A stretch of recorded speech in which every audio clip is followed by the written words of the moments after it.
los puertos en el mundo desarrollan ejes principales de comercio y de desarrollo para sus naciones.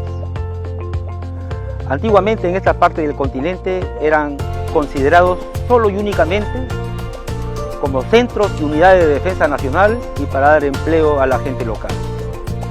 Hoy en día los puertos se han convertido en centros totalmente competentes y competitivos que tienen que entrar a competir con los otros puertos de las regiones y ser amigos con los grandes puertos del mundo.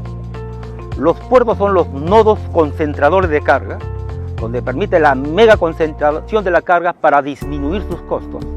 El cambio de visión de los puertos en el mundo se da por la creación de un elemento importantísimo que cambia la estructura económica del mundo, que se llama el contenedor. El contenedor fue descubierto por Malcolm McLean en 1956, cuando transporta los primeros 50 contenedores del puerto Newark, New Jersey, hacia el puerto de Houston. Ese fue el punto de quiebre en el transporte marítimo. Los transportistas marítimos se reúnen y comienzan a ver las bondades de este tipo de transporte, pero no se ponen de acuerdo hasta la década del 70, porque adquirir una nave de contenedores en ese momento significaba de 3 a 4 veces más del costo de naves convencionales.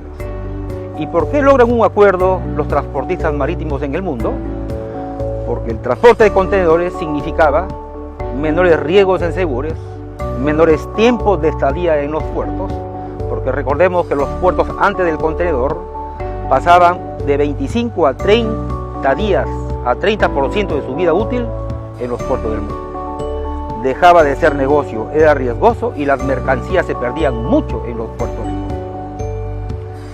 Ese contenedor influye a otras cosas más, que viene la era de las megaestructuras, porque conlleva a la construcción de las grandes grúas pórticos de 60 metros de altura, de 60 metros de brazo de salida, a transformar el canal de Panamá, que era básico en este elemento, de tal manera que los buques comienzan a cambiar de nombre por el mismo canal de Panamá, lo que eran Panamax, que medían un ancho de 36 metros. ¿Por qué? Porque el canal de Panamá, las esclusas miden 36 metros, pasan a los post-Panamax, a los super post-Panamax, y en la década del 90 llegaron a cargar hasta 9.000 contenedores.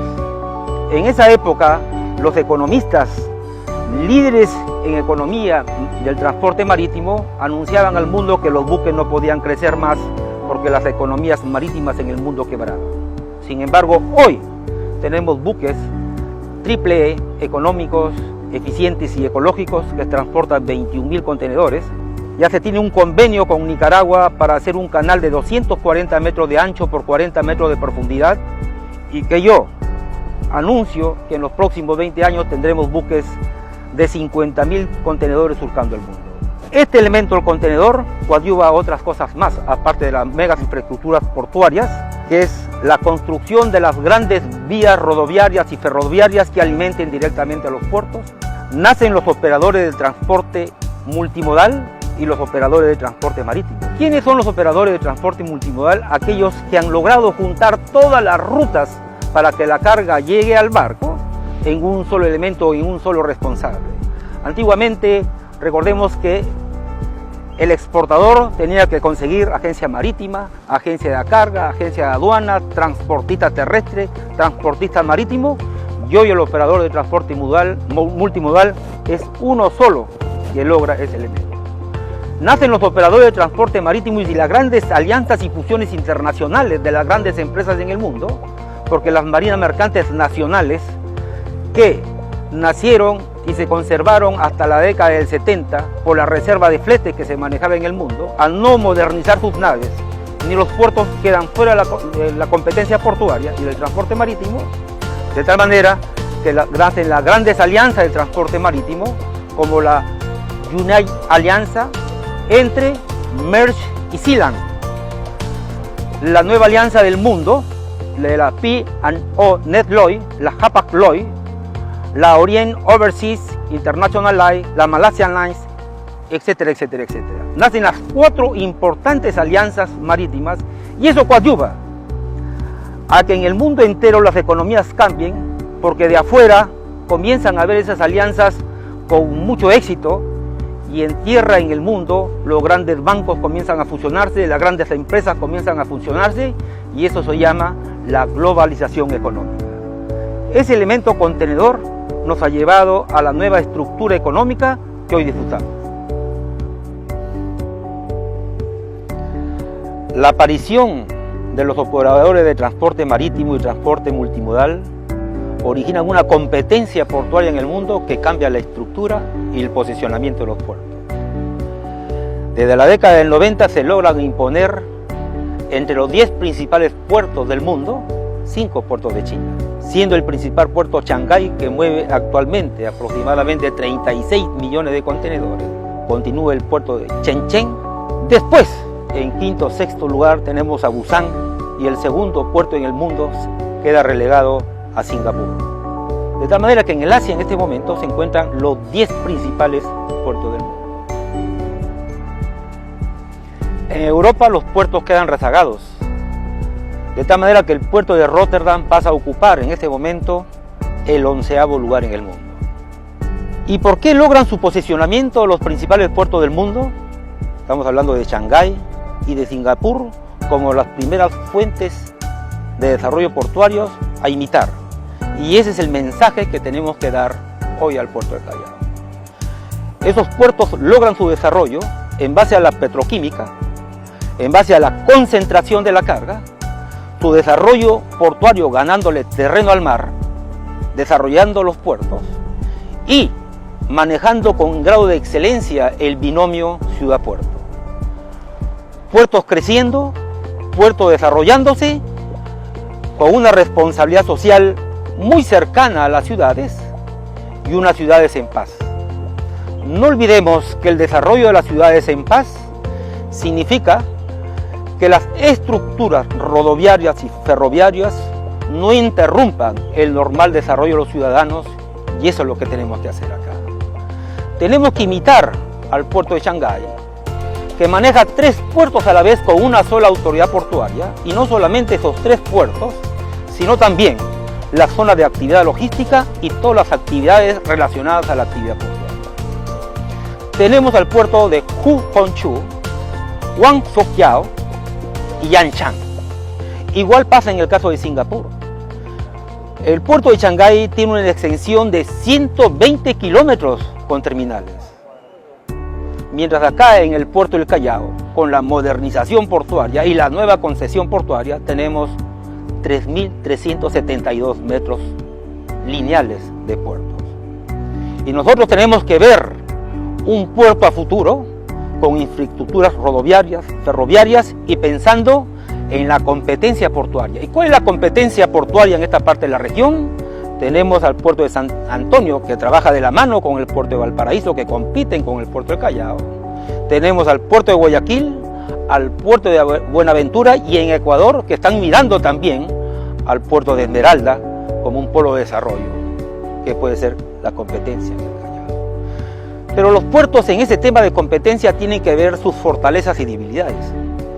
¿Qué puede ofrecer un puerto que el otro no pueda ofrecer? ¿Cuáles son mis costos logísticos que necesito para desempeñar el puerto? ¿Cuáles son los activos que necesito para triunfar en un nuevo mercado?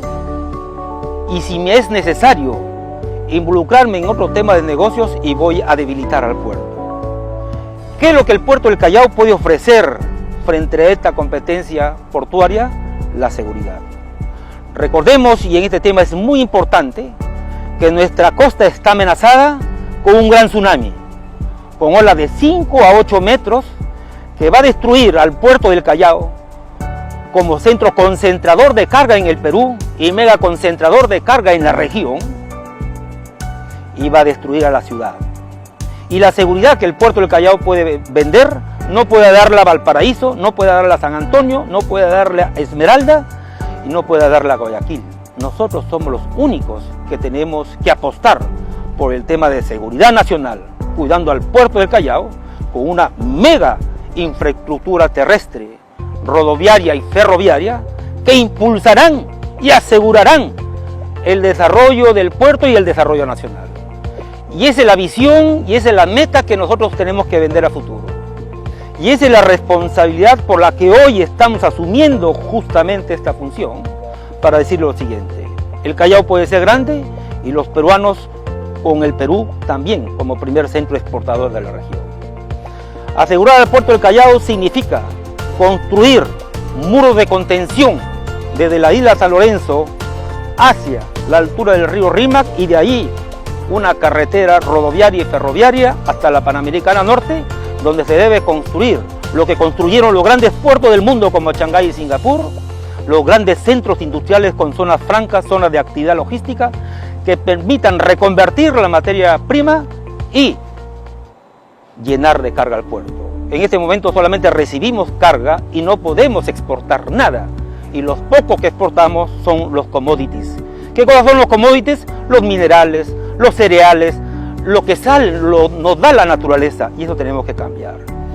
Es una parte, esos muros de contención que unan el río Rímac hasta la isla San Lorenzo de 8 metros de altura, con compuertas, con un puente que permita el libre y fluido del transporte rodoviario y ferroviario hasta la isla San Lorenzo convertirla en una zona franca, imitando a una potencia portuaria, el sexto en el mundo, que es Busan.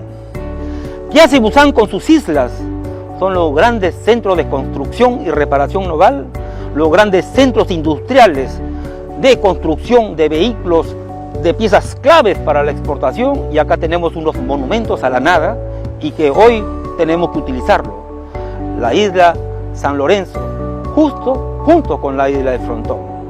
Y por el otro lado de la Costa Verde, tenemos que proteger a nuestros ciudadanos, tenemos que proteger al puerto. ¿Cómo hacer con este gran proyecto?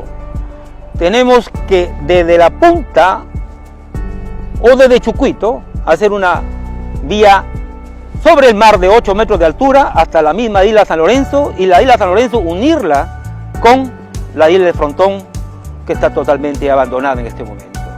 La Costa Verde tenemos que reforzarla y tenemos que transformarla, porque en este momento es una amenaza para nosotros mismos, para nuestros hijos, y es más, en este momento irresponsablemente se hacen eventos públicos en esa zona.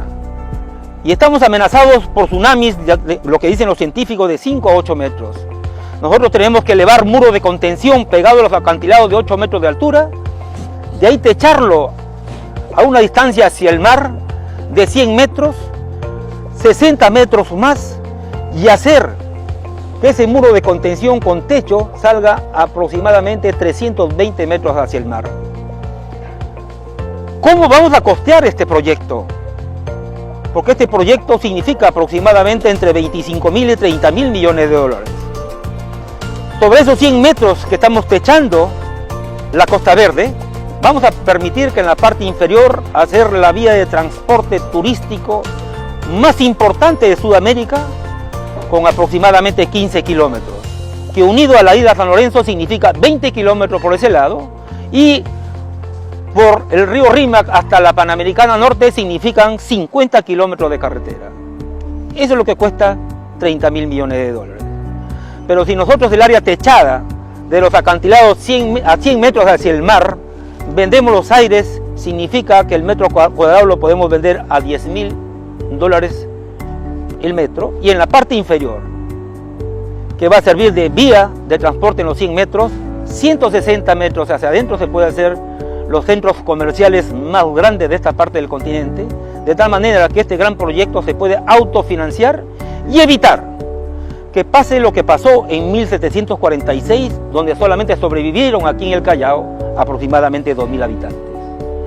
Hoy los ciudadanos de Lima y los ciudadanos del Perú pueden venir a la punta del Callao, pueden ver hasta la isla San Lorenzo, y vamos a ver una isla que se llama el Camotal, y frente a la escuela naval vamos a ver un islote. Eso fue parte del continente del área del Callao, que en este momento desapareció.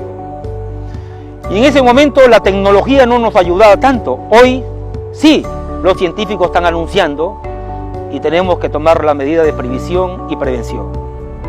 De esta manera que yo invoco al gobierno regional del Callao, al gobierno municipal y al gobierno central, por tratarse de un proyecto de interés nacional, asumir las responsabilidades a proteger al Callao, hacerlo el primer puerto concentrador de carga en esta parte del continente y asegurar a los ciudadanos. Recordemos que hoy, por la modernización del transporte marítimo, se maneja la nueva red portuaria global. ¿Qué significa eso? Que por los grandes volúmenes y el contenedor, solamente van a existir en el mundo 5 o 6 puertos megaconcentradores de carga que se presumen que debe ser Shanghái, Singapur, Rotterdam, Los Ángeles, Long Beach y un puerto en Jamaica o Freeport, que serán los megaconcentradores de carga. Ellos anuncian que el puerto del Callao será un puerto subregional. ¿Qué significa subregional? Que tiene que concentrar la carga de Chile, de Bolivia, de Ecuador y parte de la carga de Colombia, aparte de la carga del oeste de Brasil. Esa es la responsabilidad que tenemos que asumir para hacer a nuestro puerto atractivo, con costos logísticos cero, con zonas industriales en la Panamericana Sur, a la salida de la Costa Verde renovada y a la salida de la Panamericana Norte del río Rímac para allá, y la isla San Lorenzo como una gran zona franca. Generaremos innumerables puestos de trabajo y riqueza, y lo principal que todos anunciamos y queremos, la reconversión de la materia y en puertos industriales, así como han sido los grandes y son hoy los grandes puertos del mundo como Singapur y Shanghái. Tenemos que leer su historia y tenemos que imitar, y ese es el mensaje de hoy.